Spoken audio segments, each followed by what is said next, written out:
Welcome to See You on the Other Side, where the world of the mysterious collides with the world of entertainment. A discussion of art, music, movies, spirituality, the weird, and self-discovery. And now, your hosts, musicians and entertainers who have their own weakness for the weird, Mike and Wendy from the band Sunspot. Well, Mike, we must not have been too bad this year because even with all of those Krampen around us at the Krampusnacht on Wednesday, we made it out without getting taken away in his basket. I was so scared that I was going to be taken away in a bag by a bunch of wild beasts and beaten with little trees. Thankfully, I guess we played it well enough to survive. We did. Okay, so what we're talking about here, guys, is in Milwaukee, they got a big festival called Krampusnacht. And it's based on the character who we've talked about on the show, Krampus, the Christmas demon, who in some European countries was like St. Nick's helper. So while St. Nick brought the good stuff to kids that were well behaved, Krampus brought a basket that he would put you in and beat you. And take you away. Yeah, or drag you to hell was another thing. So little bad kids, the threat would be we will be, drag you to hell if you're misbehaved. Nothing too bad to be afraid of. No, it's fine. St. Nick was there as well. Like the St. Nicholas. Kind of dressed up like the Pope a little bit. But Pope Nicholas. But yeah, we talk about Krampus all the time because, he's one of the most well-known cryptid creatures. And if you want to learn more about him, one of our very early episodes, othersidepodcast.com/13, lucky 13, we go all through the tradition of Krampus and some of the other Christmas demons. Yes. It's pretty interesting folklore there. And I think so too. And Milwaukee with its German heritage, oh my gosh. There were, I think they said there were 1,200 people there. And it was a Wednesday night, so people was partying. It was great. There were 1,200 people all dedicated to partying on, like St. Nick's Eve, which when I was a kid, some kids had St. Nick's and some kids didn't. It wasn't even a tradition that was done by all the people that I grew up with. And people were really decked out in their Krampus costumes. So cheers to everybody who did that. And also to everybody who just boogied down on the dance floor while we were playing. Yeah, that was great. Now, the thing about this, so Krampus, it looks like a furry demon, or these outfits. And what was great, though, we had like 30 different Krampen, which is the German plural of Krampus, Krampen. So it's not like octopus. It's not Krampai. That would be like a Latin derivation. It's Krampen, which is the German derivation. But the thing is, they have these festivals in other parts of the country.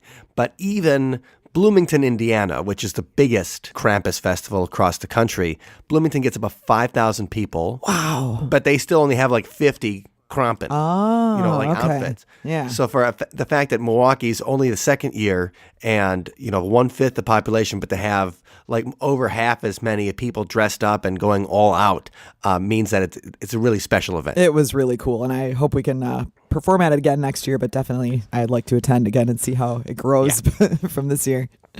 Yeah, that was a lot of fun. So I'll put up a couple pictures from Krampusnacht on the show notes for this particular episode, and you can check that out. But unfortunately, it's not going to be all Christmas for the episode. We're going to save that for next week. This week, we have a returning guest, Peter Bebergal, who we brought on last time to discuss his awesome book, Season of the Witch, How the Occult Saved Rock and Roll. I'm just, looking over that particular episode. The cover of Season of the Witch has like David Bowie, Ozzy, and Jimmy Page. And, we interviewed him before David Bowie passed away. Yeah, and that was episode 26, also an early one, way back in 2015. Oh, wow. And so Peter Bebergal, he's been busy. He's been writing, and there's a little bit of background on him. So he went to Harvard Divinity School. And so when it comes to discussing spirituality, he's done it with the best of them. And you really see that when you read his book. And his new book is called Strange Frequencies, The Extraordinary Story of the Technological Quest for the Supernatural. And he's not afraid to get down and dirty in the details of everything of this book and how people have used spirit boxes and radios and all kinds of technology in trying to talk to the other side, and how this isn't just like a recent phenomenon. Like now we have the spirit box. And Wendy, what's your favorite piece of like paranormal technology? I don't know. I have to say that I still am an old fashioned, and I think just regular old EVPs. Just really, the audio recorder picking up something that your ears don't. And then when you reprocess it or use your software to look at it, you find those things. We'll be talking a little bit about EVPs in this interview. And in Strange Frequencies, he's got an entire chapter based on that. And the woman that he interviews, Donna Morgan, one of the reasons she's really fascinating is that as she was talking to the phone company and wondering why she could hear her dead brother-in-law's voice on a voicemail recorded after his death, the technical support person who was working at the phone company at Verizon or whatever is like, well, this happens more than you think. And I was like, what? Seriously? So I want to learn more about, what they get at the phone company, because that seems like a fascinating thing in itself. It does. Anyway, but I won't keep you guys waiting. He came here for Peter Bebergal and his awesome book, Strange Frequencies, and let's go talk to him. We're here with Peter Bebergal, the author of a great new book, Strange Frequencies, the extraordinary story of the technological quest for the supernatural. Peter, thank you very much for joining us today on See You on the Other Side. Thanks for having me back, Mike. Totally glad to. And I got to say, if you guys have not listened to the podcast, we talked to Peter 3 years ago about his book, Season of the Witch, How the Occult Saved Rock and Roll. I recommend that conversation, number one. And number two, I recommend if you have any interest in rock and roll music from like 1965 to 1990, and even if you're into old blues and stuff like that, you are going to get a history of. So I cannot recommend that book highly enough to anybody interested in that. And Peter, I got to say, I think you've surpassed the quality of that book with this new one by getting personal. And how did you get inspired to go for the technological aspect on the supernatural? Well, as you might recall, one of the things we talked about, I think, in our discussion about Season of the Witch was this idea of the occult imagination and this broad spectrum of both belief and interest. Sometimes it evokes fear, sometimes it evokes inspiration, but there's sort of this broad spectrum of not just practices that we call the occult, but also the way in which we engage with these symbols, these ideas, these images. And rock and roll was a pretty potent way to explore that. But it also doing that work led me to want to see, were there other sort of shapers of culture, like rock and roll is, where we can also investigate this part of ourselves that, again, this isn't necessarily an investigation as to whether or not these things are literally true or not, but rather why do we as human beings continue to engage with these things, either in the case of technology as inventors, as artists, as engineers, and sometimes even to deploy fakery and trickery.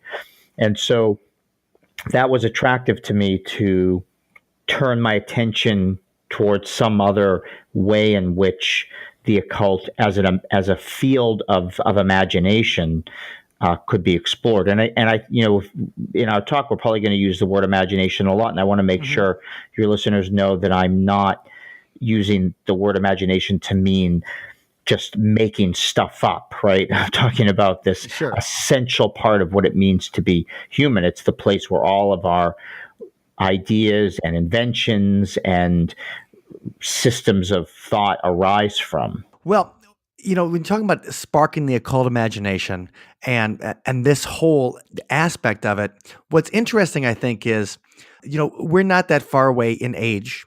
You're a couple years older than me, but your first book exploring the that aspect of rock and roll music, like when we grew up, musicians were as, they were not, I hate to say the word gods or whatever, but you treated artists and great musicians and things like that as almost superhuman. Absolutely. Yes. And we've totally moved away from that as a culture. And now we hero worship people that work in the technology field. That's really interesting. Yeah. I mean, it is fun to go back and watch, even on YouTube, some of these early live videos of Led Zeppelin, say in the late 60s, early 70s, and watch Robert Plant up there. And there's no irony there. This is full on Dionysian, liberation via these incredible sounds. You could never pull anything off like that today. It would either look like it was just either you were making fun of, or you were a cover band, right? Like, who could do that we would take, not necessarily even taken seriously, but to be odd in that way, right? I think that's an awesome point, especially Robert Plant. I mean, because obviously Led Zeppelin loved to use, occult symbolism and everything. But when you think of him on stage and you think of the audience and you think of a live show, there was a transformational experience. Absolutely. With a live rock concert, almost as in a religious ceremony. Right. And I think about that when I think about now we have these Apple webcasts or whatever coming live from Cupertino, California, in that big weird spaceship they have for an office. And you have it's covered on every tech blog, and there's a live blog, and they have all those people, and there's a live cast, and you can watch it on your Apple TV or your Chromecast or whatever. And people follow these things when it's just the announcement of a new phone. Yes. Like you would follow your, Michael Jackson. I remember when Thriller premiered on like Friday Night Videos or whatever. My mom let me stay up late so we could watch Thriller on Friday Night Videos. And you have that same kind of excitement. And we're talking about ways to transform yourself. And what I love is when you mentioned the occult imagination, that we have this spiritual sense in us that almost seems innate. Yes. And we're always looking for ways to explore it. And now more than ever, technology is part of that. But the thing is, technology has always been part of that. And this is like what I go through in your book. So what did you feel when you were doing your research for Strange Frequencies was the earliest example of humans trying to use some kind of invention or technology to explain whatever's out there? So there probably are earlier forms that let's sort of first define technology. So I would, for the purposes of this book, define technology as any way in which we try to manipulate the material world using sort of human inventive faculties to take something and do something with it that it originally wasn't intended to do. So we are, and using it in some ways to further our own connection to nature or to dominate nature, to, so even just the hoe, right, is a piece of technology. Right. But in terms of of supernatural, occult, and religious practice, one could even say that a seeing stone or a shoe stone, like John Dee used, is also a piece of technology. He's taking this piece of stone that has been polished to almost a mirrored surface so that he can have a relationship to the spirit world that he wouldn't otherwise be able to. And in fact, there's a place in John Dee's writings where he talks about the scrying stone, the seeing stone, as an extension of his eyes. That's like, he even uses this idea, like we described, that's how I would describe my glasses that I'm wearing, right? This thing that gives me more sight. And just for a quick clarification, John Dee was in the court of Queen Elizabeth, correct? That's right. And he was her astrologer, and he's also responsible along with his companion, who may or may not have been pulling one over on him, a fellow named John Kelly. And together they developed something called the Enochian language, right, which is supposed to be the language of the angels or the language of Adam. And this is many contemporary Western magical systems use Enochian language as part of their ritual work. With those stones, though, is that different than the, I always say it wrong. Is it I Ching? The I Ching. Well, so the I Ching is also a sort of an oracle, but again, it's just, this other representation where most divinatory or these kinds of magical activities require some material element, some piece of, if you want to call it, tech, even if it's the tech of just a polished stone, right, that's required to get you, that elevates your own senses, that extends your own faculties.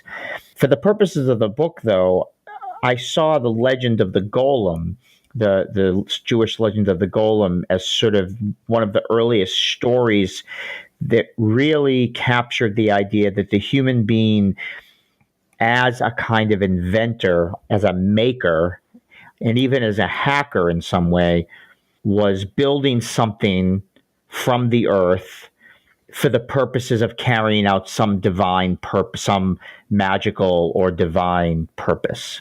Now, could you tell everybody the Golem story? Because I didn't even hear it until like late high school. I think I read in a Singer play or something like that.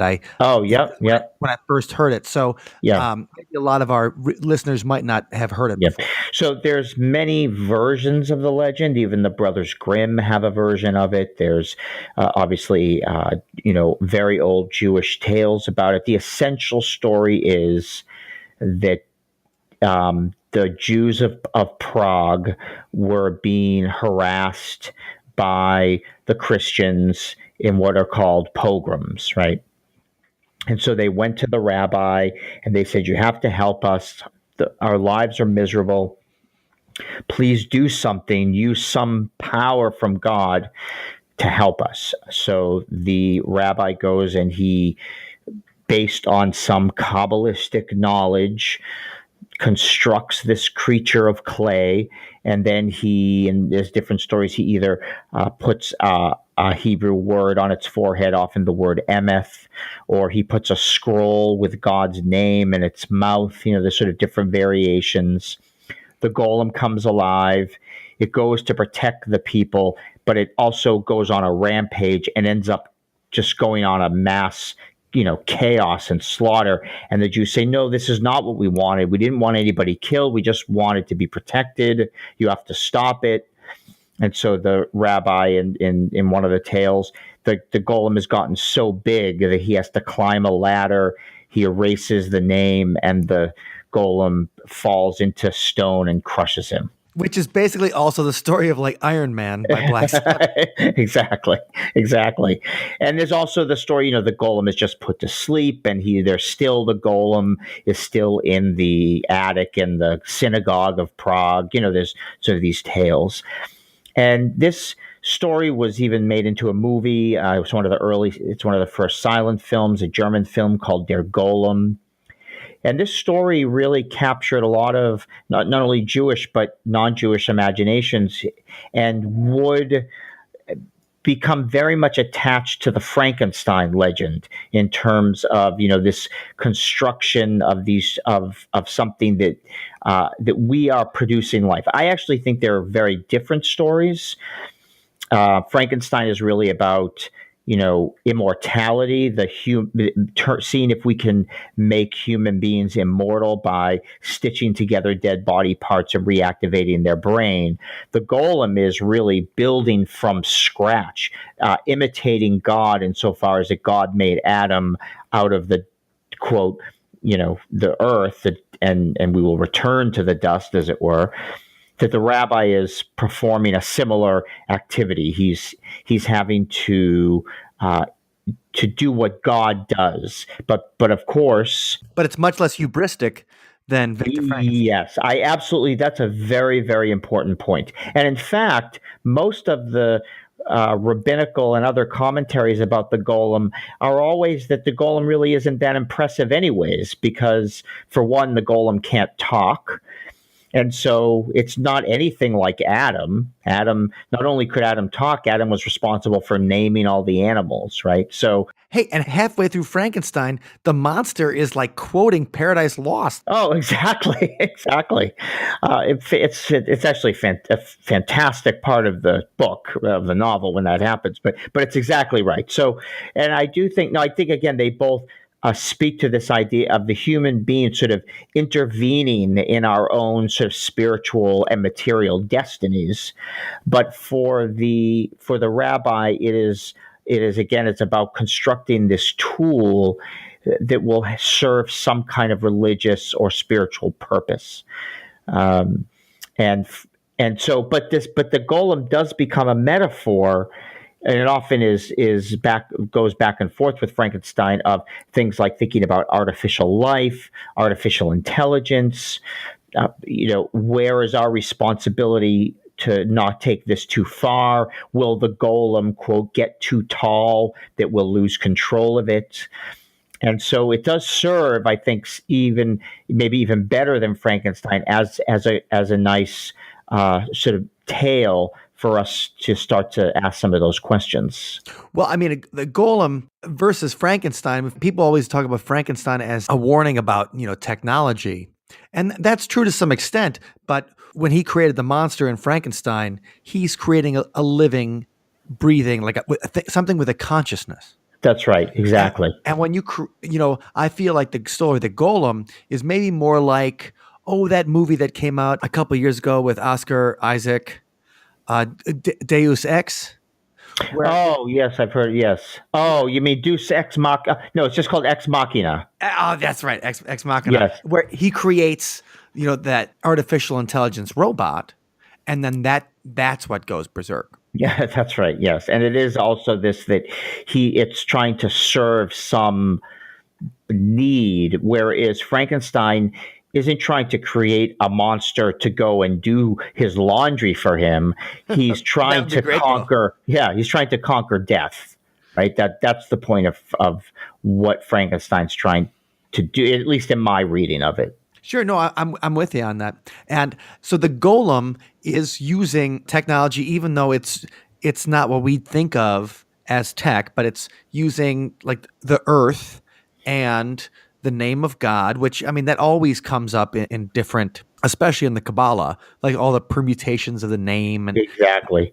And using that name to then get to work. That's right. Speaking of Jewish tradition, though, King Solomon is such of all of the things that we're talking about, when you talk about the occult imagination, I feel like people can use King Solomon for almost anything because he created the automaton.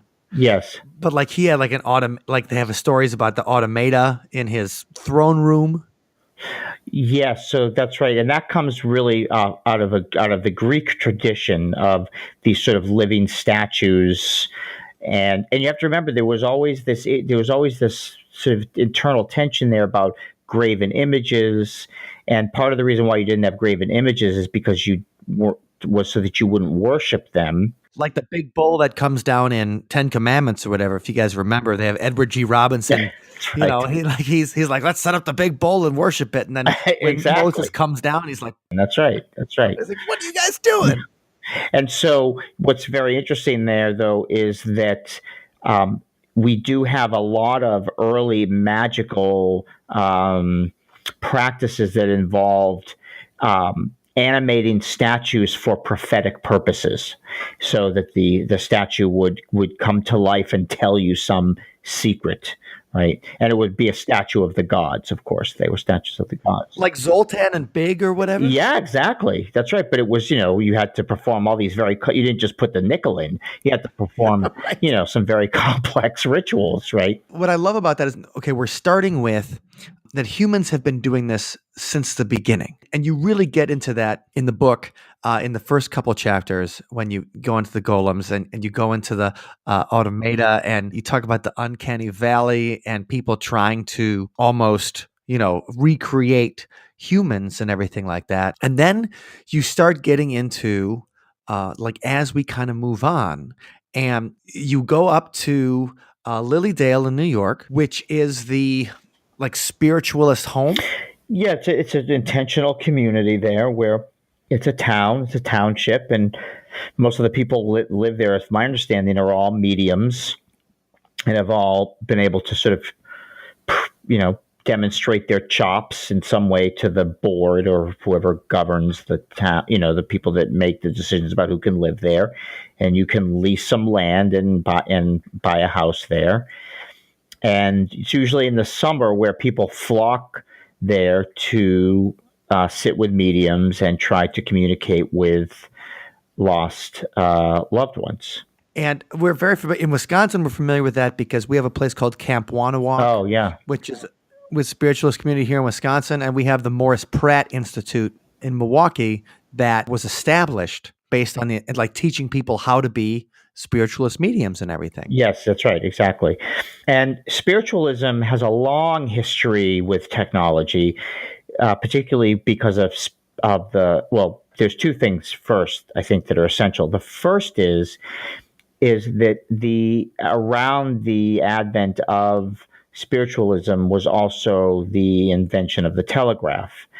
And for a time, spiritualists were called mediums were referred to as spiritual telegraphs, and so there was this spiritualism was also an attempt to kind of to give this religious activity a very rational thing. You have to understand something. When you communicate with spirit through a medium, you're not getting magical secrets of the universe. You might find out where a lost ring is. But for the most part, it's about the messages of comfort, messages of calming nature. In fact, Madame Blavatsky, who started the Theosophical Society, she was bothered by the spiritualists, and vice versa. They thought her work was too invested in a magical and occult sensibility, and spiritualists do not consider what they do necessarily as magic or occult.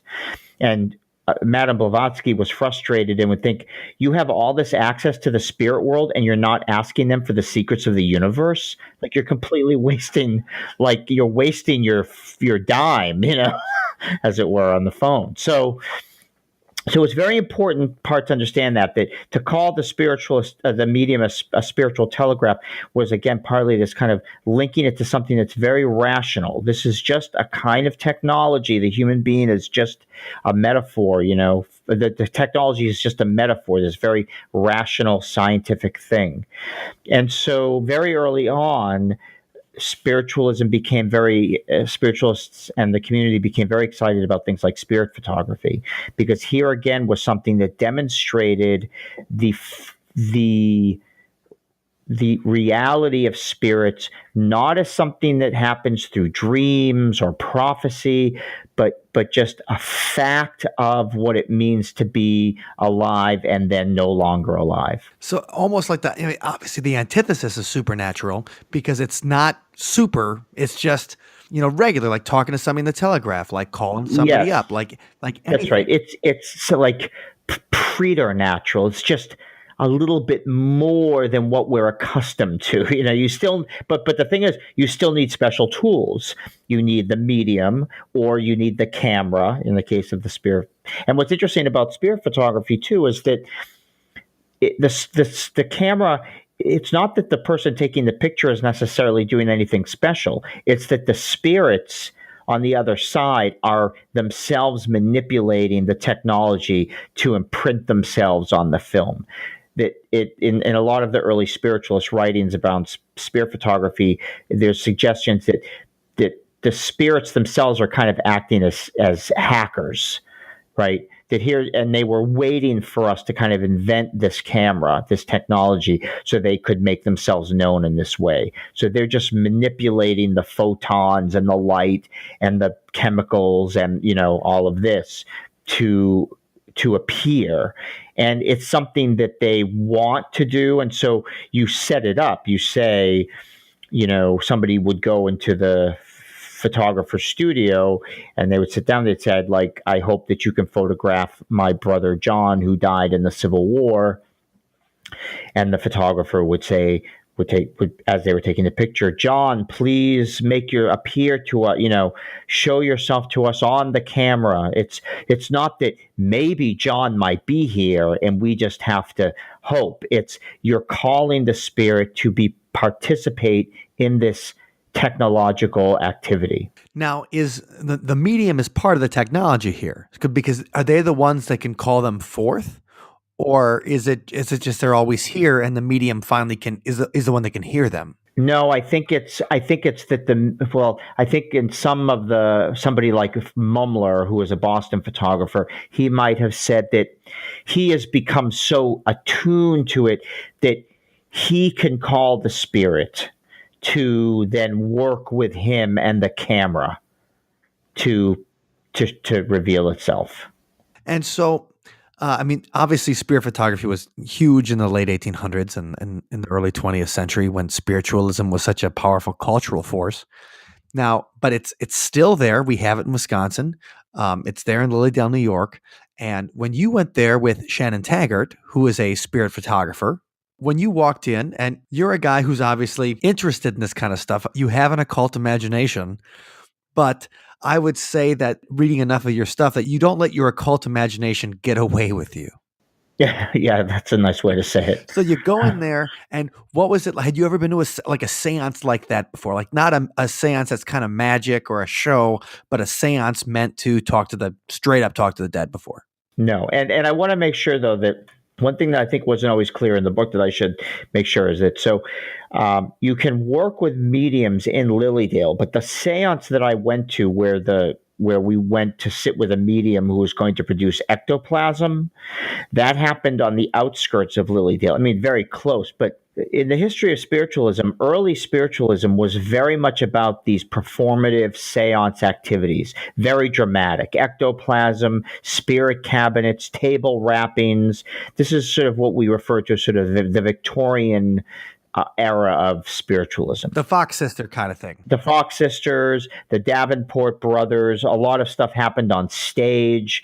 You could go to see almost like you were going to see a magic show, and they would sort of sell it like you weren't. They wouldn't admit whether it was a magic show or whether it was really spiritualism. So you weren't really sure what you were witnessing. But there was a lot of dramatic things, especially the ectoplasm, things like that. So as spiritualism developed, though, and particularly as that stuff became easier to debunk, especially as we became more camera technology became more complex, but that also meant more people understood it. And then you also started to have film, and you would have filmmakers like the French filmmaker, magician Georges Méliès, I think is how you say his last name, silent films. He's the guy that did the horse. He did the horses, right? Exactly. And the launch on the moon where you see the rocket ship go into the eye of the moon and the dancing moon girls. But he would do a lot of stage effects and really ramp them up to do almost like ghostly spirit photography effects on film, which people would then go see in the theater. But people knew in that case that they were witnessing this wonderful new technology called film, and this guy was a master stage magician. So the lines were no longer blurry, as it were. So spiritualism started to move away from this performative, dramatic representations of itself and became very much just about the medium and the person who has died speaking through them. So you didn't have those. Now, there's still mediums who do things like table tipping and things like that. And but I think even Ouija boards are not really something that's part of the typical spiritualist repertoire. Okay. I could be wrong about that part, but for the most part, it's a much, like I said, a simpler thing. So this seance that we saw was something that might not have been as welcome in Lilydale proper. And so we had to go to visit this person outside of just a few blocks away, as it were, but still not in the community itself. And so I went with Shannon so we did visit Lilydale, and I had some experiences there. But most of what I did with Shannon Taggart, who you mentioned is a photographer, and basically I shadowed her and went with her to this seance where she was going to try to capture on film this medium producing ectoplasm. Now, when you got in there, how were you when you set up and everything like that? In the book, you talk about they take your phones, they take all your devices and stuff. Mm-hmm. You have to have an open mind. You have to. Sure, I was ready for anything. I was completely open to it. And so what kind of group, I'm interested, what kind of group was it that went? Was it like true believers and you and Shannon, or was it everybody just like, okay, let's just see what happens tonight? My sense was most of the people there were were true believers. And that true belief, though, is interesting to me to witness it, at least there, and I write about this in the book, is that they were certainly excited and happy when the phenomena would manifest, but they weren't awed by it. And that was a curious thing to me, because and then what I realized, it's because it is in some ways very matter of fact. It's an expected occurrence that when you go to see a medium, they are going to speak to a spirit. And so there's not a sense of, I don't think there's as much a sense of wonder as I had thought there might be. And so how was your sense of wonder, though? Like the first time, did all of a sudden his voice change? Did he put on an accent? Yeah, there were voices that, you're in a pitch black room. So suddenly there are trumpets floating around. You see drums and you hear the drums. There's a whistling sound. You said like a slide whistle, right? A slide whistle. And the medium is, as you saw before the lights went out, bound and gagged inside a spirit cabinet. Oh, man. So that's the experience. Now, I think partly I was so focused on Shannon preparing to try to take photographs and her interaction with the medium around those questions, because by that point the medium is supposedly not even able to communicate anymore. You're only communicating with the spirits. And so Shannon needed to convince the spirits to allow her to take photographs during this sessions. So while this was all going on, you're in there. Was everybody's kind of belief and everything seeming to power it? Because if you'd been a room full of amazing Randys, and they've been, give me a break. Or if you're in a room full of true believers, that this is, oh my God, let this happen. I want to talk to my grandmother kind of thing. So what were you feeling off the people around you? Was it changing your own perspective a little bit as someone who's probably a little bit skeptical of the whole thing? Yes, because you're holding hands with people a lot of time. They're singing. People are yelling, and there's music playing. And there is a sense, especially when everything first starts to happen, it's extremely dramatic, I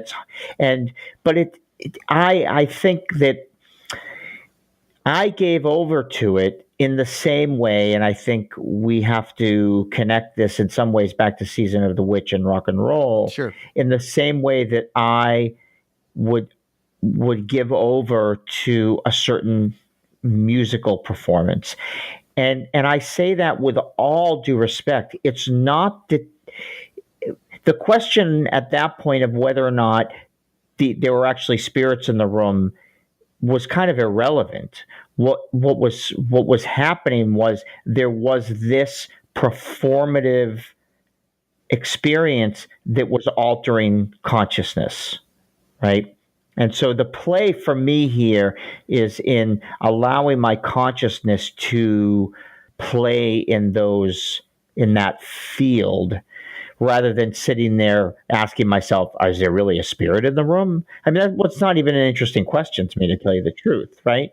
The question is, was I able to give over to the moment? And for the most part, early on in this, I was. I will say that this particular medium made some errors in terms of their performative toolbox, as it were, where it was easier for the suspension of disbelief to be muddied a little bit. But I want to say something about that too. One of the people that I interviewed for the book is a stage magician by the name of Ferdinando Buscema, Buscema. I urge your listeners to try to look him up and watch some of his performances. We'll find a link and put it in the show notes. Great. And Ferdinando is a stage magician who uses the language of Hermetic and ceremonial magic to elevate the stage magic that he's doing. And because for Ferdinando, the point that what he may or may not doing is a trick isn't what's happening in a magic show. What's happening is that he is trying to alter your consciousness. He's trying to change your state of mind. He's trying to trigger your imagination. And so what Ferdinando would say is that he's not interested in the people who can suspend disbelief. He's interested in the person who is holding firm to saying, this is a trick, this is a trick, this is a trick, and still being able to put them into almost hypnotic state of wonder. Like some kind of enchantment. It's exactly an enchantment. And if to further a little bit, one of the other people I work with is a ceremonial occult magician by the name of Joshua Madera, who uses electronic gadgets and builds his own devices and incorporates them into his occult ceremonial magic activities.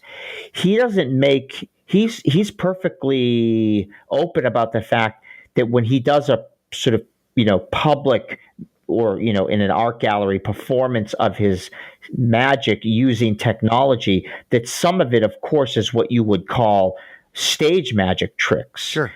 But it doesn't matter because he's trying to enchant you. And that word enchantment is, I'm really pleased that that's the word that you use, because that for me is what all of this is about. It's not about whether or not this medium actually produced ectoplasm or didn't, or if even ectoplasm is real or not. It's that being in that moment, and then particularly working with Shannon and looking at her photographs, it induces this state of enchantment. And enchantment doesn't need on or off, yes or no. Right. It's really interesting here, Peter. It just makes me think about, in the Catholic Church, they have transubstantiation. Right. This idea that when you are drinking the wine, when you go up for communion, and you make sure you go to confession first, everybody. You can't go to communion if you got sin on the wine. That's why I haven't been to communion since 1992. Oh, boy. So when you go up there, that you're actually drinking the blood of Jesus, the blood of Christ or whatever, and the body. But that's the thing. Like when we talk about that state and that enchantment, and we're talking about, does it matter if the ectoplasm happened? Ectoplasm actually, shot out of the guy's nose or whatever. Does it matter if it's actually the body if people have that belief, if they feel transformed, if something happens? When you're playing the Ouija board, you might be faking and fooling around. It doesn't mean somebody's not actually trying to talk through you. Well, exactly. I mean, that's what they say. Just because you're paranoid doesn't mean they're not out to get you either. So, so I love that idea that, when you're in there, and this is something I also, really got from your book, was that the people who have these experiences and are going through this, and they're having paranormal experiences through technology. And I know that you try to separate between like occult, paranormal, supernatural, like you get very specific about the definitions, which is great because it makes it a pleasure to read.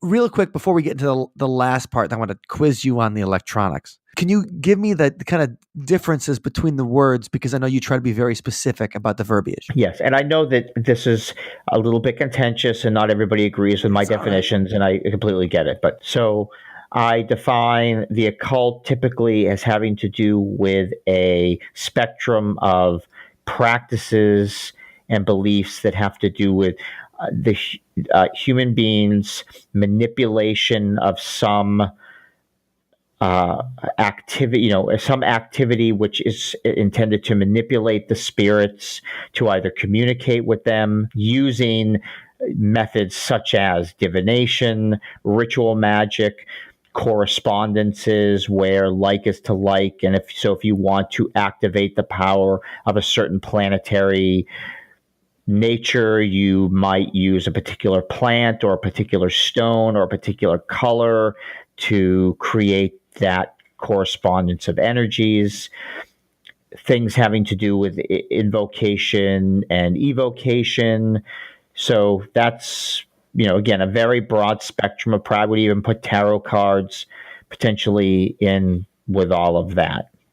Then there's the supernatural, which is probably more closely linked to that because it has to do typically with the spirit world. So something involving mediums, something often involving something maybe like a Ouija board, something where there's intended to be direct communication with the spirit world. It's not necessarily about things that were alive and now are dead. It's just about the otherworldly. Miracles might be considered supernatural happenings or occurrences as opposed to occult occurrences, right? A miracle is, by its very definition, inexplainable. That's right. But again, a miracle doesn't happen as a result of somebody performing a ceremonial magical activity, although one might argue that the results of those are miraculous. Right. But a statue of Virgin Mary is not an occult phenomena. I would argue that's a supernatural, or other words we could use. Sure. Paranormal for me, para is and normal is typically what I would categorized as things having to do with the extension of human faculties. So psychic phenomena, telepathy, what is it? Where you what's it called? Where you can see something happening at a distance. Remote viewing. Remote viewing. Thank you very much. You bet. So those are the kinds of things I would categorize as paranormal. What's very interesting about that is I had a very brief conversation with somebody at the Rhine Institute. Oh, yeah. J.B. Rhine. Yep. And I wasn't sure whether or not I was going to have paranormal things in this text. And in some ways, talking to one of the researchers there really helped me think about that. He said to me that in many ways, they're bothered by the ghost hunting type activities and things like that because they don't see these things as supernatural phenomena. They believe that they're paranormal phenomena being mistaken as supernatural. So he says when somebody says their house is being haunted by a poltergeist, they believe that poltergeist phenomena is more likely to be a unconscious telepathic phenomena. The person is stressed out. Things are flying around the room. They're doing it, but they don't realize they're doing it. It's their power, but they blame it on ghosts. Right. It's psychokinesis, but they don't realize. I'm sorry. Exactly. So that really helped me make that distinction for myself. And I realized that in that way, what I wanted to do was sort of cleave it there. And that in this book, I would not be dealing with phenomena that somebody like the Rhine Institute would consider non-spiritual phenomena. Sure. Well, something you get to in the book, when you were talking about the ceremonial magic, just a minute ago, and we were talking about this before, in creating that state of enchantment. I mean, that's straight out of Dean Radin's Real Magic book. Because like Dean comes in and he'll say like, it's the ritual that makes it happen. Right. Exactly. You got to go through all the stuff in order to get yourself in that right mindset. That's right. And I really like how when you went and explored all of these different phenomena, you went through it in the way that you didn't like just be like, okay, well, obviously I can just cut to this part right here. Or that I can't. So, for example, one of the things in the Golem section is I make a case that maybe I could try to make a golem. But then you go and you read what you have to do. And one of the things you have to do is go into a trance state and recite 47,000 permutations of Hebrew letters, right? And so you can't just go and read the Arthur C. Clarke's 9 billion names. Exactly, which is a fantastic story if your listeners haven't read it. But indeed, and so the idea there is that there's two things. It's telling you if you can get to that state of enchantment of reciting those 47 permutations, you will be able to make a golem, right?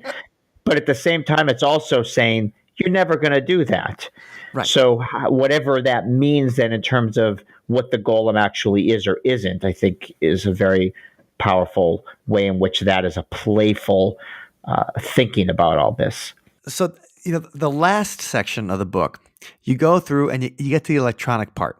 And I was super interested in this part because you talk about getting like the Radio Shack 150-in-1. Oh, yeah. And that, I had the 201. That was like my seventh. When I was 7 years old, I got that from.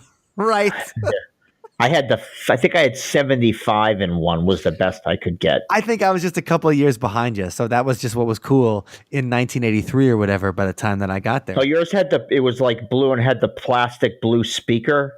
yeah, it had the speaker and all the first time I put and to everybody, this is like a Radio Shack toy for kids, and it was like kind of electronics for beginners. Yeah. Oh yeah, because they had the spring loaded.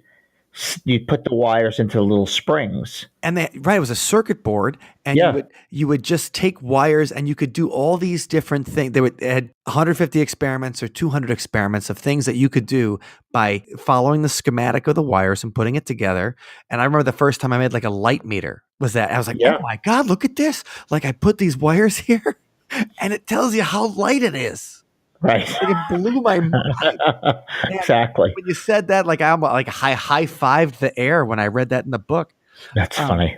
And so seeing that, and then when you're like, okay, because you had done some research into EVPs and you had looked into the original ITC instrumental transcommunication, the stuff where people were trying to get EVPs starting in the 1960s. And then you're like, okay, I'm going to build something. And I'm going to go in and I'm going to build a PKE meter like Egon from Ghostbusters. Yes. And that was another point. I was like, I got to see where this is going. Yes.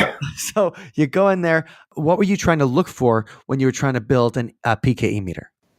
Well, I think part of it, so there's two things here. Is I think that even saying to yourself, I am going to build a device whose intention it is to see if there are ghosts wavering along the electromagnetic spectrum, is to put yourself in an enchanted state, right?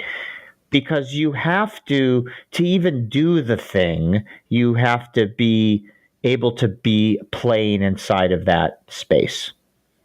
What would be the point of building one otherwise? Right. Right. And so I wanted to see what that experience would be like. The problem is I'm looking around my room right now. There's a PS4 and there's so many devices around here that thing's going crazy. There was no way to. Now, if I had taken it and gone into an abandoned house, that probably would have been more interesting. But so I probably had already undermined the experiment just trying to do it here in a modern house. But when you were trying to create it, what was the first thing you were like, okay, what do I measure? You mean, what did I imagine? What did I think it might measure? Right.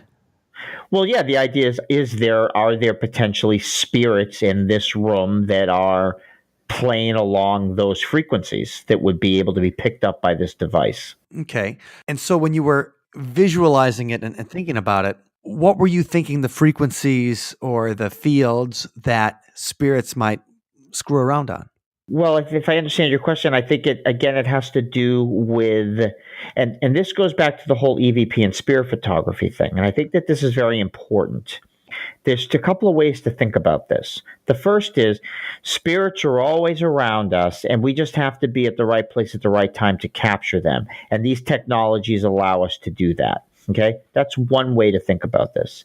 The other way to think about it, which is, I think, a way in which at least the woman Donna Hogan and who I interviewed about EVP and reading some of the texts of some of the original EVP folks like Rod Ive and Jurgensen. Right, and Donna's story is beautiful too. At the same time, she's an amazing person too.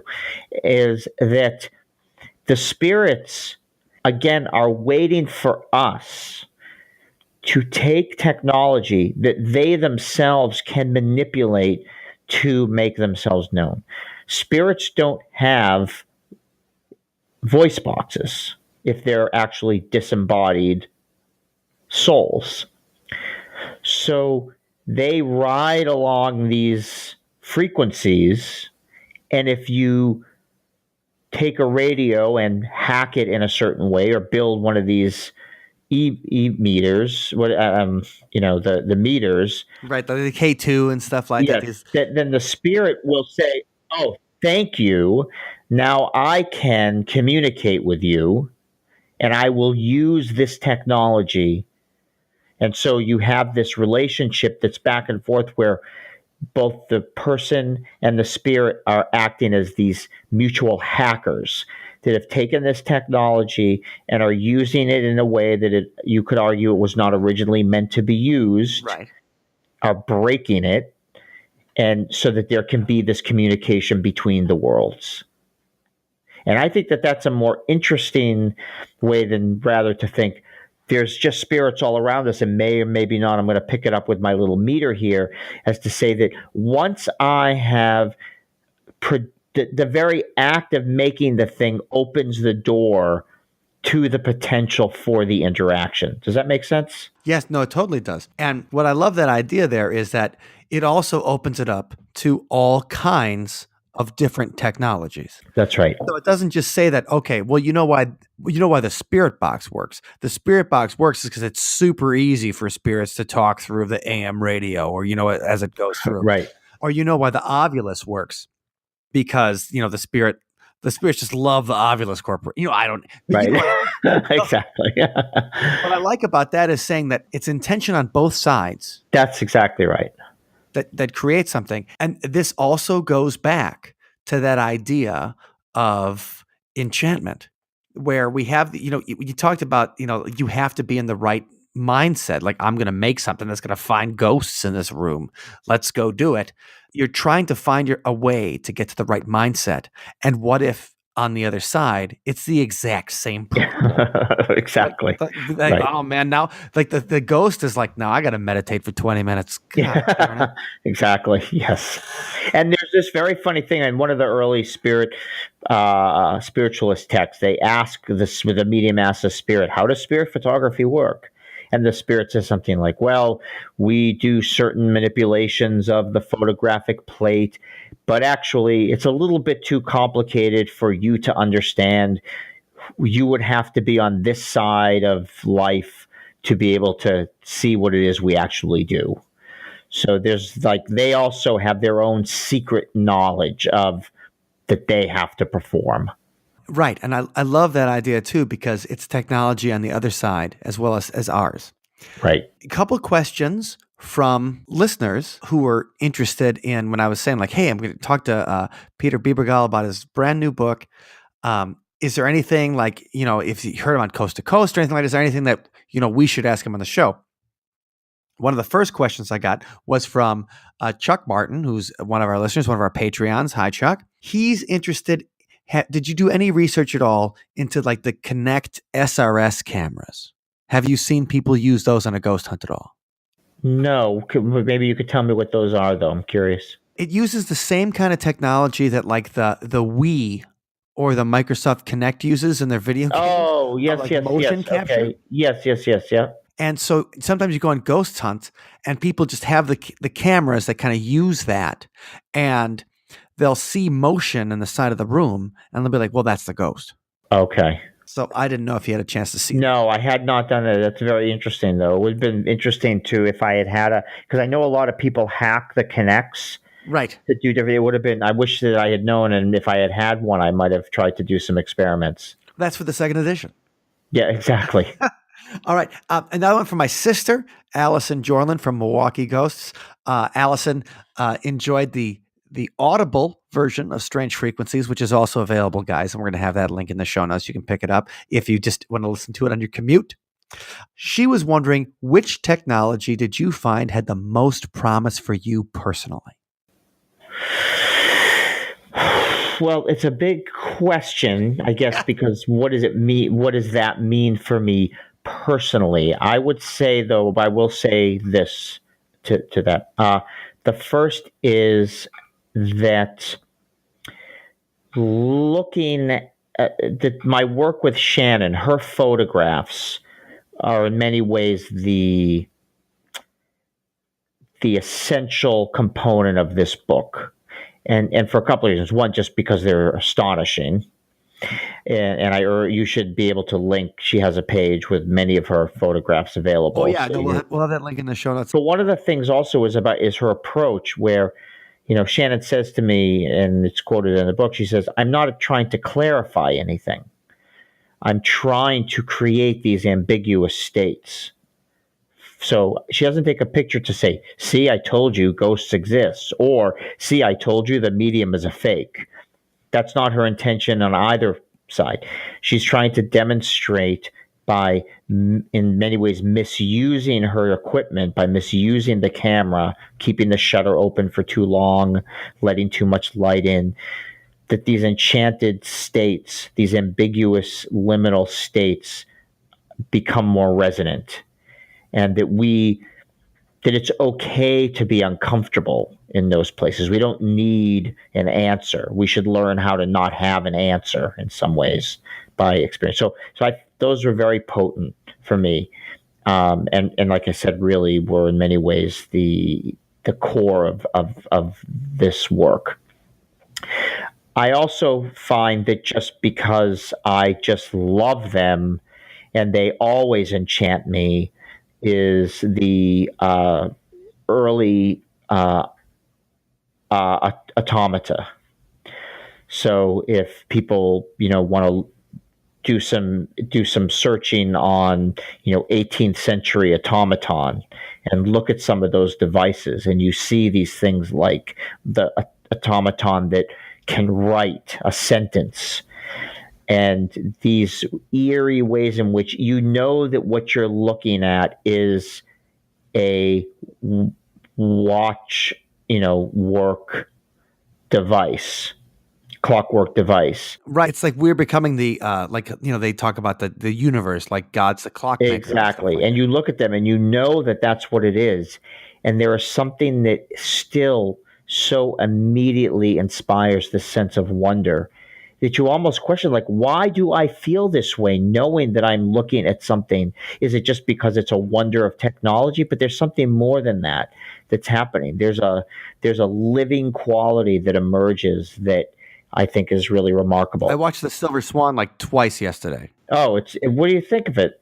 I think it's awesome. Yeah. Exactly, it's incredible. So those are the ones, but in particular, it's Shannon's photographs, I think, that are the ones that really stand out for me.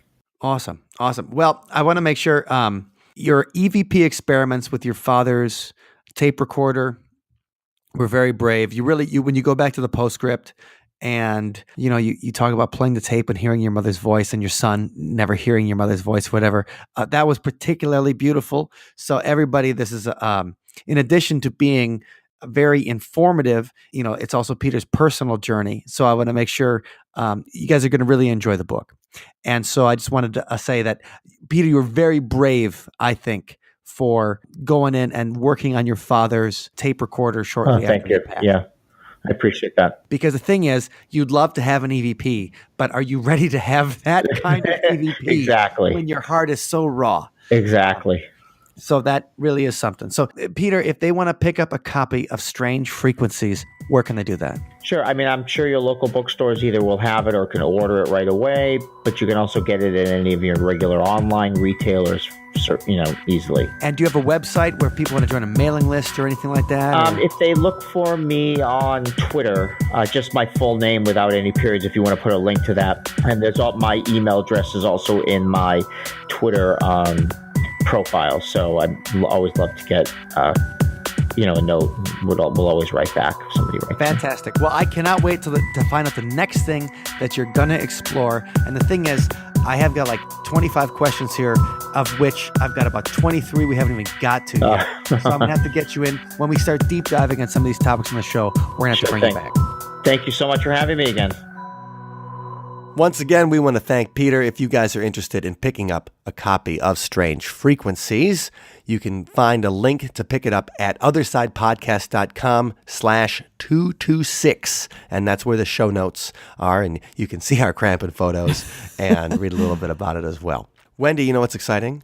What's exciting, Mike? I bought my first spirit box this week. You did? Yes. Congratulations. Thank you. I've used it before, but I've never had my own to experiment with. And wow. Everything. And so, I was inspired, by reading Strange Frequencies and the conversation I had with Peter. So I bought the Spirit Box, and I'm going to go down and use it next week in a secret haunted history operation. And I'll come back with a report and tell you guys what I find. Wow. That's very exciting. Yeah. So I'm excited to really go out there and spend a lot of time doing investigation and use the Spirit Box. And that's the inspiration behind this week's song. So that idea of people looking in the darkness, using whatever we can to find out if there's any, if there's anything else, if there's anything bigger than ourselves in trying to talk to the other side. So reading Peter's book inspired me and also inspired this song called The Strangest Frequency.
For listening to today's episode. You can find us online at othersidepodcast.com. Until next time, see you on the other side. One of my favorite parts about Krampusnacht, Wendy, What was that? was being able to do live broadcasts to our Patreon members. That was really cool. And we also have some bonus footage that we got, which we will be sharing with the Patreon community from our performance and from some of the Krampus parade. We get to go on lots of paranormal adventures, and sharing that with you guys is one of our favorite things to do. So going live in the Patreon community, having these hangouts where we talk to the Patreons about the latest investigations and people we've talked to and the different paranormal news that we're going through, that's something that we love to do because the community is what makes doing See You on the Other Side podcast, it's the best part, is getting the feedback on the episodes. Oh, yeah. That's something we look forward to. In the beginning, I was like, okay, are these hangouts going to be fun? Like, who are these people? And then now I look forward to talking to everybody every single month and sharing with them the cool stuff that we find. So if you guys are interested in becoming part of that community, then check out othersidepodcast.com/donate. That's othersidepodcast.com/donate. Yes, and we want to give a special shout out to our Patreon supporter, Ned, Dr. Ned. Hey, Doc. Yeah, he's supporting us at a level that he gets this shout out every single episode, and he deserves it because, Ned, you rock. So thanks for that. Thanks to each and every one of our community members, and thanks for listening.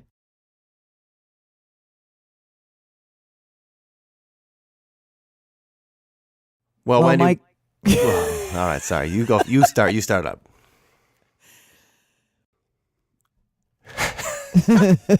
That's fine.